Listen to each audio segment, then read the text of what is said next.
Hi guys, Tracy Ann Doss. Today I just wanted to recap the story of Robert Needham. Before I do though, I wanted to just say this video is for entertainment purposes only. Please like, share, and subscribe, and welcome to my channel. Robert Needham, the father of a beautiful family of 4, has murdered his wife and 2 baby girls. This story is a harrowing tale of deteriorating mental health.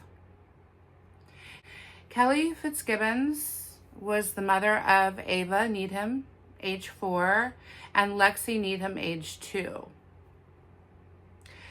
These beautiful children and their mom were killed in their home as they got ready for bed. A place that's supposed to be safe and happy. 6 days after the national lockdown of March 2020, the shocking event occurred. Emma, Kelly's identical twin, and Barry, their father, can't believe this is their reality and this could have ever happened to their family. Emma and Kelly were so close throughout their whole life, and Sue was their best friend. The twins were inseparable, and all 3 girls continued to be close throughout their whole lifetime. Kelly met Rob when she was 26 years old. Kelly and Rob were very opposite. Kelly was a bit of a firecracker with lots of energy and lots to say. And Rob was more of an introvert, and they seemed to be loving sharing their life together and all the happy moments that came about. Rob was a builder. He liked beer and he liked fishing. He was just a simple guy, and he was a quiet guy. Only 6 shots were fired the night of the murders, but each shot landed. Rob, Kelly, Lexi, and Ava, and the family dog were all killed that night. Kelly was very excited about her pregnancy with their first baby girl, and Rob and Kelly moved into Rob's mom's house. Rob was a gentle dad, and there were no flags, just a happy household. When their second baby arrived, life just got fuller. Just a happy household with 2 little girls and a dog. Absolutely a precious family dream, and that's how it seemed to everybody. But the truth lies hidden in the darkness. Ava and Lexi were in their PJs and their parents' bed, snuggled in, watching a movie. Both were shot at close range. Kelly was also in the bedroom when she was killed. It appeared she had run from the hallway into the bedroom, most likely going to protect her babies. Rob told a friend that he found life boring. And in the videos of Rob and the family, he always seemed awkward and perhaps a bit depressed. Robert was found with a firearm next to him, dead from a self-inflicted gunshot wound. In 2015, when Ava was 1 month old, Rob got his first gun license, and he lied on the application about not having any previous convictions, even though they were minor infractions. And he also lied about his mental health issues. He did not disclose any of that. And both of these, had he been honest, would have prevented him from getting a firearm. In the home videos, Rob seemed off and unhappy. He had 3 episodes of depression during his lifetime, and they were pretty severe episodes. He even mentioned to a therapist he would be better off dead. Rob is away at work a lot, and even on the weekends when he's not working, he's out fishing, spending very little time with his family. When Kelly would inquire about his absence, he would get agitated. Rob had a serious and chronic drug addiction, which was unbeknownst to Kelly. He needed surgery due to all of his abuse. Rob was good at hiding things from everybody, not just Kelly. She probably just ignored the behavior because she didn't want to rock the boat, because he would get very defensive when she questioned him. And she was very in love with her husband, and she loved her family, and she wanted to keep it together. She fought hard for that relationship. Police found that there was no drugs or alcohol in Rob's system at the time of the murders.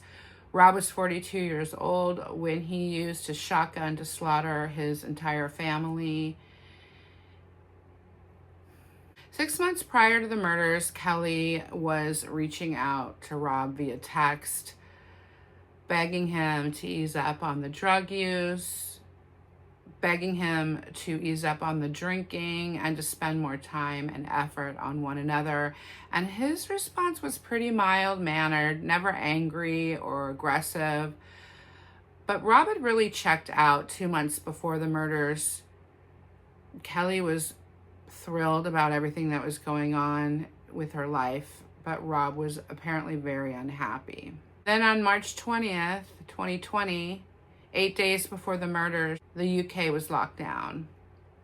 Rob takes this opportunity to buy a semi-automatic rifle, and as friends and family believe, this had been the agenda. February 5th, 7 weeks before the murders, it was their anniversary, and Kelly took that opportunity to tell Rob that she wanted a separation.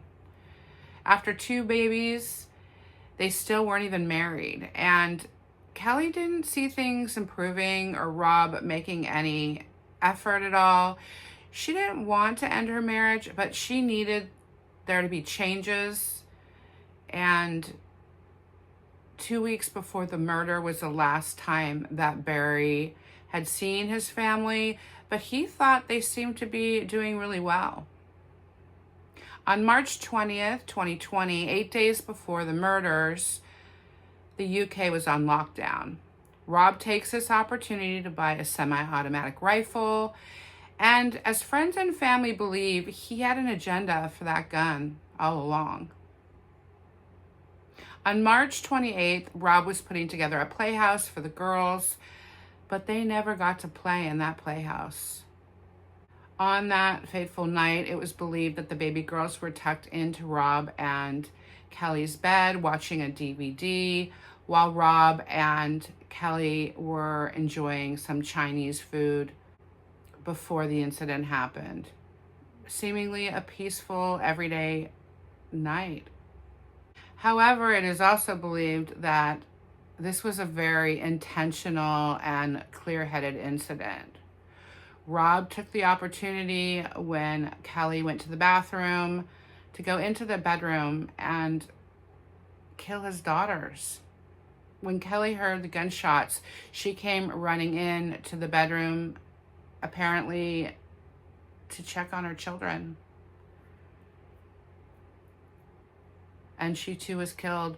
Rob even killed the family dog and then turned the gun on himself. Kelly's uncle was the one who found the bodies. He went to do a welfare check on the family, even used a ladder to gain access to the house. Emma believes Rob died much later, but it is unclear if that is true. There wasn't a clear reason for the murders, and I believe Rob's life was actually seemingly perfect to others. But he was still unhappy. And I believe that's why he chose to end his life, was because he knew even with everything perfect, he was still very depressed and unhappy, and things weren't going to get better. They were going to just get worse for him. And this was probably the cause of his decision. Okay, guys, I hope you like this story. You can go ahead and research Rob Needham murders if you want to get a little more information and do a little bit more of a deep dive on this. This is just a recap of the story. It's much more intricate and involved. If you really want to go enjoy a true crime story, this is a good one. Have a great week. I'm looking forward to seeing you all. Take care. Bye.